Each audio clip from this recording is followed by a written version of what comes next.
Hello friends, ఇది దసరా రోజు. అందరికీ హ్యాపీ దసరా. ఇంకా మా చాకి కోళ్ళని ఎంట పెట్టేస్తున్నాడు. ఇది ఈరోజు వేసేద్దామని చెప్పి 2 days బ్యాక్ తెచ్చాము.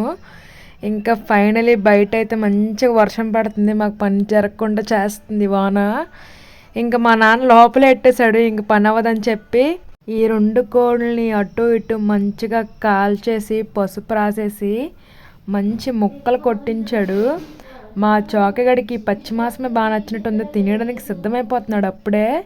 దీనికైతే మంచిగా ఉప్పు కారం అయితే తగిలించామన్నమాట. మొత్తం 4 kgs పడినాయి. ఇది తలకాయ కూర కేజీ తెప్పించామన్నమాట. ఇంకా దసరా కదా, మంచిగా కుంకుడుగాయలతో హెడ్ బాత్ చేసి ఫ్రెష్ అయ్యాను. ఈరోజు కుకింగ్ మా డాడీ, సో మా మమ్మీ మంచిగా రెస్ట్ తీసుకుంటుంది. ఇంక ఇవైతే మంచిగా కట్ చేసి పక్కకైతే పెట్టేశాను. మా నాన్న వచ్చి వండుతారనమాట. మీరైతే మంచిగా లైక్ చేయండి, నెక్స్ట్ వీడియో చూసేయండి. Bye friends.